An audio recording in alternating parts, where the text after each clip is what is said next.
Now, let's take a look back at what we've got on our website and see how we can use some of the knowledge that we learned about positioning in order to make this website look the way that we want it to. Now, the first thing that we want to achieve is we want to center all of these elements, the image, the mountain image, as well as the text here in the H1 and also this subtitle.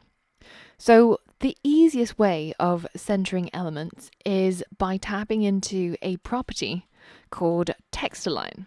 And that property has to be set inside the parent container.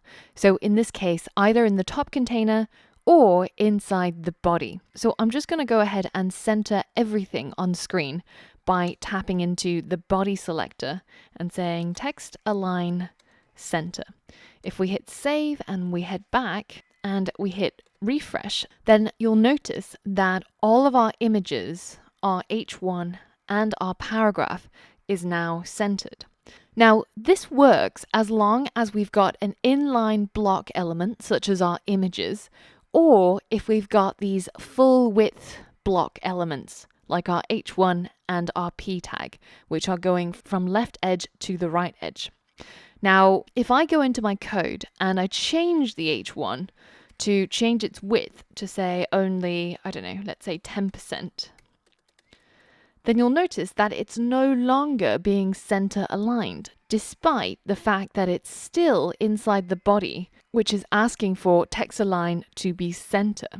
So what do we do in this case? Well, the other way of centering an element is by using the margin.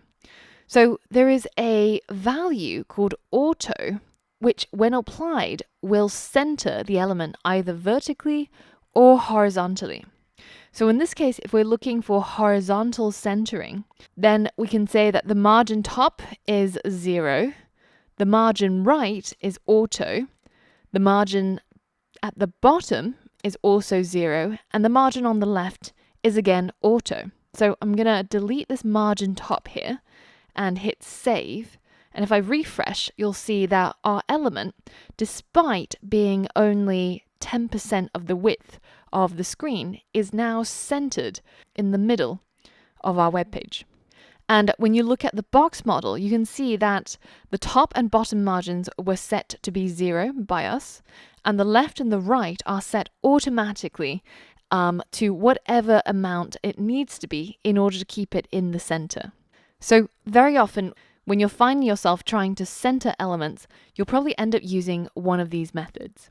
So just to recap, text align center inside the container or the parent element will center everything inside that doesn't have a width set. Now, if it is a block element and it has a width set, then you're going to have to center it using this auto value in the margin. So in this case, we can also shorten this by saying that the top and bottom needs to be 0 and the left and right needs to be auto. And that will not change this at all. And this is just one of those circle shorthands that you will begin to learn. And if you've forgotten how that worked, or if you're interested in learning more, then you can always check out the CSS docs on MDN for the margin, where they go through each of these, where if you only have a single value after margin, then that's all 4 sides. If you have 2, then that's top and bottom and left and right. If you have 3, then it's the top, left and right, and bottom. And if you have all 4, then that's just all 4 sides in a clockwise direction. So if you get confused or if you forgot how that works, then have a look over there. Now I'm actually going to undo and I'm going to revert back to margin top being 0 and text align being centered. And you'll see that this is what it will now look like. Now, the next problem we need to tackle is that these 2 images are acting as if they are inline blocks.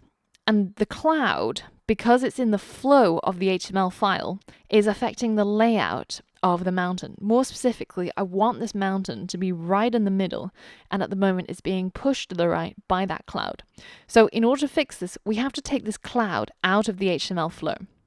And once we've done that, then the mountain will go back to being centered. So can you remember how we can take an element out of the HTML flow by changing one particular CSS property. That is, of course, the position property that we're going to change. And we're going to change it from its current value, which is static, to absolute. And that is how we're going to remove it from the HTML flow. So inside our index.html, I'm going to give a class to our bottom cloud, and I'm going to call it bottom cloud. And while I'm here, I'm going to give a class to our top cloud, and I'm going to hit save. We're going to head back over to our styles.css, and we're going to target that bottom dash cloud, and I'm going to set its position to absolute. Now, if I hit refresh, you can see that that cloud has been taken out of the flow, and it's kind of being placed more or less randomly on the screen. But more importantly, our mountain is now bang in the middle of the file, and this is exactly the layout that I want for it. So the next part is a challenge.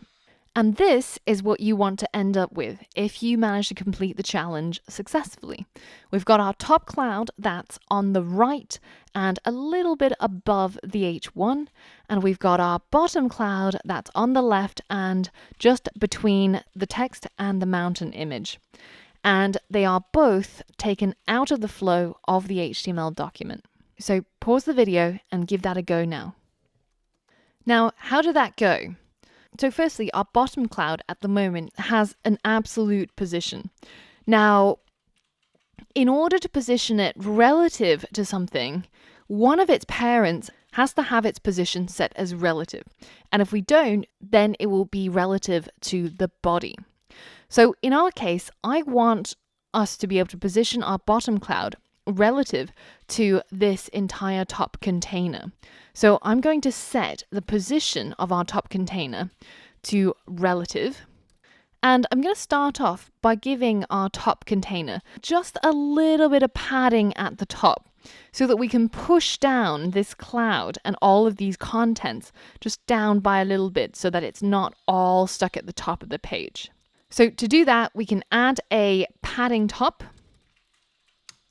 of 100 pixels. And that just pushes everything down a little bit. And then I'm going to add our top cloud as well.